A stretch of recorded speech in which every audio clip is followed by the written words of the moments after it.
While walking north up the road from Flatwoods towards the Morgantown Airport, we see a familiar donut and coffee shop to the right, a Slocum's Joe. But this one is under assault by Scorched. We see a lone Protectron proudly trying to defend the pre-war coffee shop.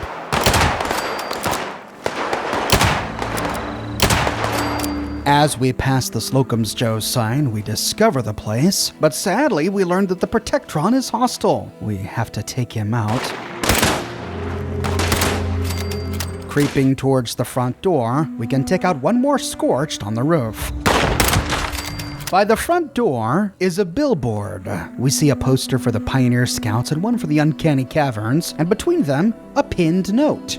Slocum's Woes, a post-apocalyptic culinary review by Glenn Ramos. I'll be honest with you, if one good thing came out of the godforsaken apocalypse, it's that I'll never have to drink a cup of Slocum's Joe coffee again. Having to look a Slocum's Joe employee in the eyes, hand them my $28, and thank them for the stale, acidic rubbish they just given me was a fate worse than nuclear hellfire. 1 star. That's right, that Fallout inflation does murder on coffee prices. This guy was so bitter over the quality of coffee at Slocum's Joe that he posted a 1-star review after the apocalypse. Well, when you're passionate about something, I guess. But we see that the door is completely boarded up. We can't get inside. Heading around to the side of the building, we find a skeleton by some pipes. We see a fire escape ladder leading to the roof. Climbing the fire escape, we find a duffel bag lying next to a skeleton on a sleeping bag. In the northwestern corner, we find an ammo box next to a TV, and nearby, the ruins of an iBot. Must have been destroyed by the Scorched up here. As we pass another gruesome petrified corpse, we can loot the body of the Scorched we killed, and that's it for the rooftop.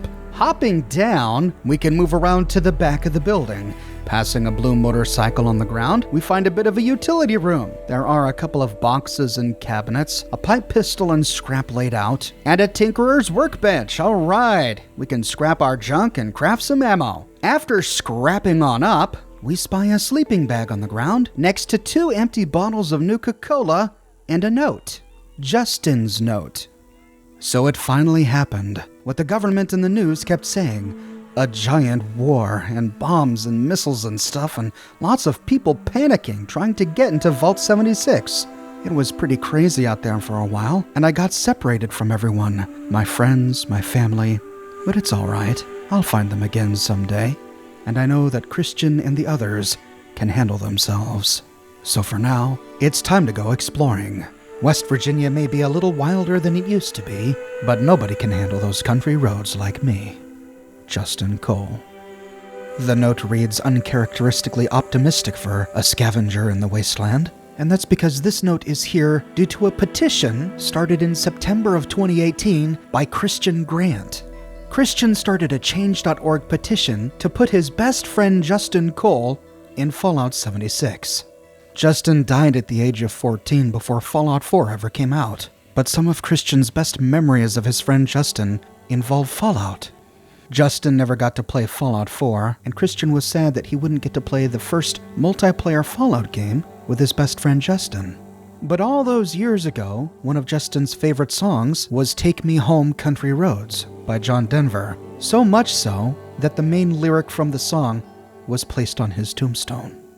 In under 4 months, Christian's Change.org petition got over 10,000 supporters. Bethesda noticed it, and so here they put Justin Cole in the game, separated from his friends and family. But he knows that his friends, and especially Christian, are able to take care of themselves, and so off he goes to explore those country roads. I think it was very sweet of Bethesda to do this, and I hope that somewhere in our lives we all have a friend like Christian. And that is the full story of the Slocum's Joe pit stop by Flatwoods and Justin's note. 'Tis the season, and I'm away from the office for a while, so I whipped up a bunch of these Fallout mini-sodes to tide you over until I get back. If interested in my shirts, you can find a link to my shirt shop in the description below or by clicking here. If you like what I do and you want to support me in a more personal way, consider becoming one of my patrons on Patreon or a member here on YouTube. But more than anything, I'm just so glad you're here watching this video with me today. Thanks so much for watching, and I hope you all have happy holidays.